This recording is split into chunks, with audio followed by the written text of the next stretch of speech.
Hello everyone, my name is Chantelle Richards and I will be presenting to you my presentation on how to read nutrition labels.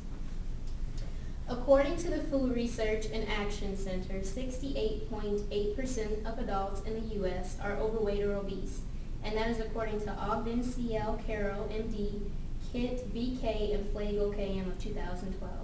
If this number is not alarming enough, 31.8% of children and young adults are considered overweight or obese as well, and again that is according to the same resource. These alarming percentages are based not only on food consumption, but also on location, age, race, gender, and socioeconomic status. I will be focusing on food consumption, which in my opinion plays an essential role in obesity and other health-related diseases. Knowing how to read nutrition labels on food is an essential tool to living and eating your way to a healthy lifestyle. According to a study that was done in 2010 by the American Dietetic Association, a shocking 61.5% of Americans reported reading the food label panel before making a decision on whether or not to buy a food product, and that is according to Madison Park Healthy Eating of 2010. It is important to be able to not only understand what it is that you're eating, but also understand how much you are eating. Most foods and beverages are more than one serving size, and having the proper understanding of exactly how much of that food or beverage to consume in one sitting is essential to our well-being. Today I will show you how to read and understand food labels. Food is an pertinent part of our daily lives. We can't live without it, but we certainly do not want to be crippled by its adverse effects either. There are 3 important steps on how to read nutrition labels. First, examine the product. What is the product's name? Is it generic or name brand? Some generic brands have a lot more fillers in them and less nutritional value. Some name brands have more active ingredients in them. Check the expiration date. You want to make sure the product that you are going to eat is not past date. So this one actually doesn't have an expiration date on it. Okay. All right. You want to, the label usually says something like best taste by or sell by this date, which you can see right here. I'll go ahead and pass that around. I believe this one does have a expiration date 9/30 of 2014 as well. Okay, look for any discoloration or separation of liquids. Look at the nutrition facts.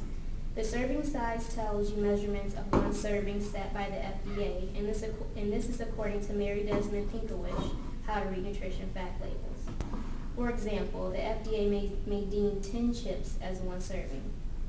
The servings per container suggest how many servings are in the food product. For example, some bags of chips have about 6 servings in one large bag. So I don't know about you guys, sometimes I eat a whole bag of chips. The calories per serving reveals how many calories are in one measured serving.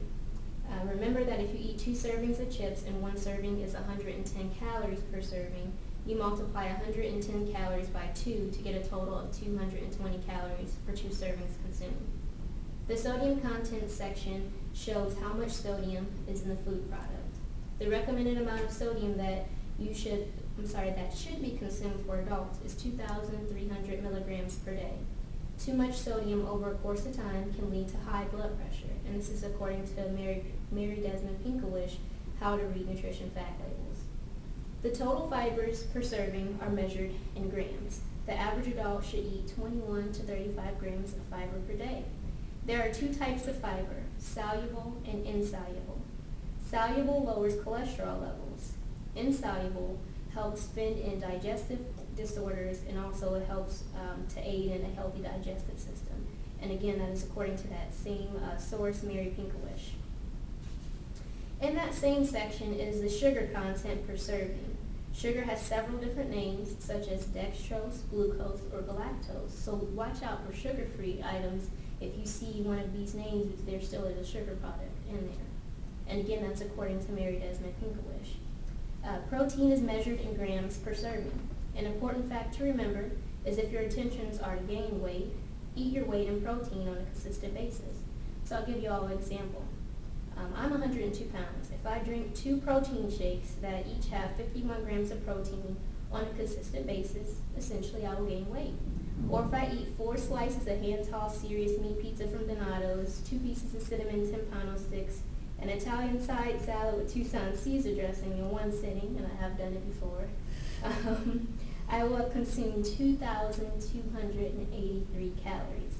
This is more than the suggested daily value caloric intake, which is actually 2,000 calories, and that is based on a moderately active female, and a sedative lifestyle of a male. I will have consumed 86 grams of protein. 4 pieces of pizza are equivalent to 70 grams of protein.